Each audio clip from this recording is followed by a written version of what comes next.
to my channel. Yes, today is Thursday, and hey, it's another day, but let's start with greetings. I hate when I do that, but my name is Daniel. I'll be your host, your guy in the chair. And today we're gonna watch and enjoy Gurgle Drinker's thoughts on Lucasfilm Indy 5.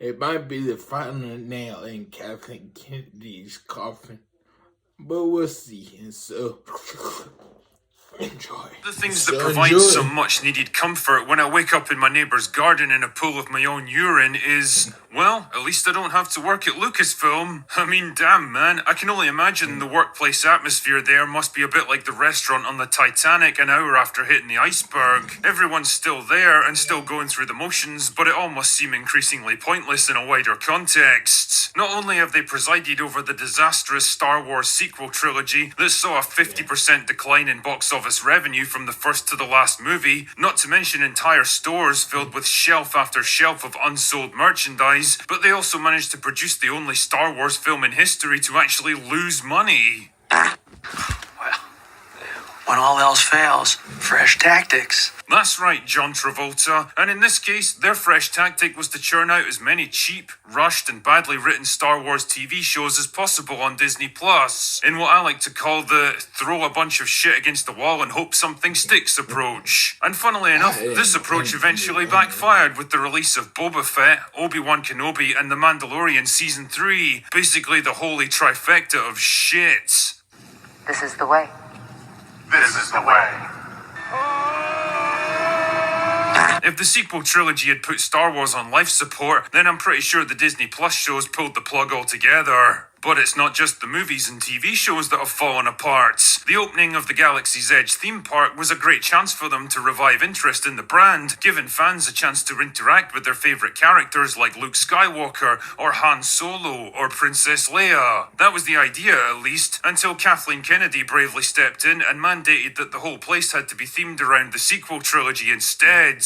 You know, the one that nobody actually liked and didn't buy any merchandise for. Nice job, Kathy. I can definitely see why you were made president of Lucasfilm. But imagine our shock when nobody was interested in going to Galaxy's Edge. No way! And then there was the Galactic Star Cruiser. Tell me, would you be interested in spending $6,000 a night to play dress up with a bunch of amateur dramatic actors in a generic-looking space-themed hotel that could be from basically anywhere, based around a trilogy of movies that you probably didn't even like in the first place? Nah, me neither. Which probably explains why nobody fucking went to it, and their billion-dollar project had to be closed down after barely a year.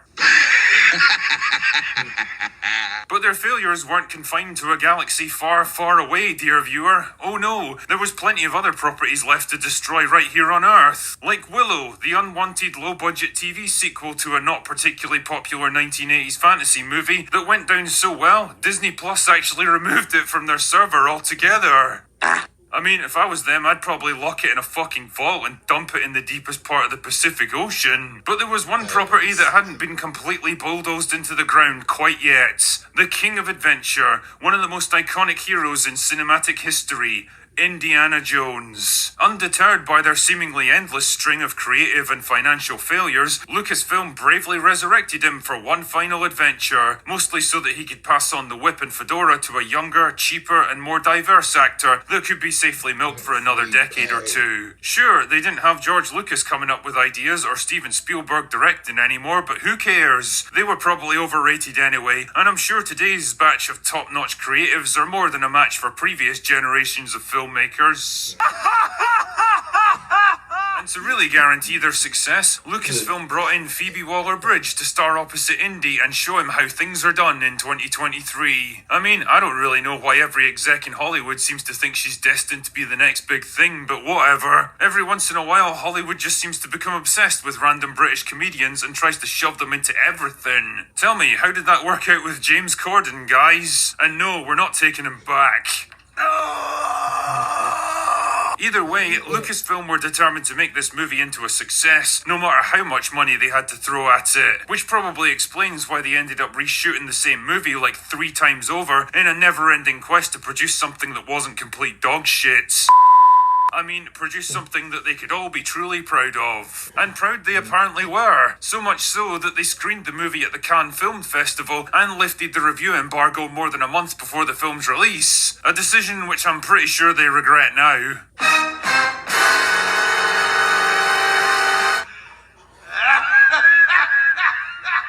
But hey, let's take a look at some of these gems, shall we? Like this one from the good old BBC. I'm not sure how many fans want to see Indiana Jones as a broken, helpless old man who cowers in the corner while his patronising goddaughter takes the lead, but that's what we're given, and it's as bleak as it sounds. Not a great plan. Or how about this one from IndieWire? Not only is Indiana Jones and the Dial of Destiny an almost complete waste of time, it's also a belaboured reminder that some relics are better left where they belong. If only previous entries in this series had taken great pains to point that out. Or how about this one from the Daily Telegraph? The Dial of Destiny ultimately feels like a counterfeit of priceless treasure. The shape and the gleam of it might be superficially convincing for a bit, but the shabbier craftsmanship gets all the more glaring the longer you look. The film's loaded with mayhem but painfully short on spark and bravado. There's no shot here, no twist of choreography that makes you marvel at the filmmaking mind that conceived it. Well, I don't know about you, but I'm not exactly pumped for this one. Basically, everything that we all predicted when this movie was first announced seems to have come true. It's an overblown, overhyped and unnecessary sequel to a franchise that should have ended 30 years ago, built around an actor that's far too old for this stuff now, with the unwelcome addition of a smug, unlikable female lead that's clearly being groomed to replace him. Oh wait, I was talking about The Force Awakens. Dial of Destiny, on the other hand, seems like an overblown, overhyped and unnecessary sequel to a franchise that should have ended 30 years ago, built around an actor that's far too old for this stuff now, with the unwelcome addition of a smug, unlikable female lead that's clearly being groomed to replace him. Ah, that's better. And what makes it even worse is the insane amount of money that's been spent trying to polish this turd. Almost 300 million according to most estimates. Not only does that make it more and more difficult to actually turn a profit, but it usually results in a shitty end product as well. You can always tell a movie that the studios lost confidence in and started messing with, because at best it ends up as a safe, boring, designed by committee corporate product with no heart or soul to it, and at worst a bloated, choppy mess that tries to balance the needs and ideas of far too many people. Either way, it becomes something that nobody wants to see. So basically what I'm saying is that Indy 5 is shaping up to be a flop of epic proportions, and probably the last nail in the coffin of Lucasfilm as a creative entity. At this point, they've become like some kind of reverse King Midas. Everything they touch seems to turn from gold into steaming piles of dog shit. They're a studio that's run out of ideas, run out of creative energy, and most importantly, run out of franchises to ruin. This is it. This was the last one, and they completely blew it. If this was any other studio, in fact, any other company in Hollywood at all, I'd be willing to bet that the entire leadership team would have been fired years ago for this shit. I mean, really, how many hundreds of millions of dollars do you have to lose before your investors decide enough is enough? How many fans do you have to push away and alienate? How many toys have to get sent to landfill because nobody fucking wants them? Lucasfilm is, quite simply, a joke now. A cruel, expensive, destructive joke to be sure, but a joke all the same. A company founded by geniuses and inherited by morons. A studio that spent billions of dollars and hasn't produced a single worthwhile product in decades. A parasite that sucks the life and soul out of everything it touches and leaves behind broken, withered husks in its wake. And maybe The Dial of Destiny will be the movie that finally kills it. If so, I'm not gonna shed any fucking tears for them. Anyway, that's all I've got for today. Go away now. Or anything, but there's something about women that and have the capability of aging well, like Forrest actress Betty White. Yeah, she acted till she croaked. Rest in peace, Betty White, and R.I.P. Sean Connery. But if you liked it, don't forget,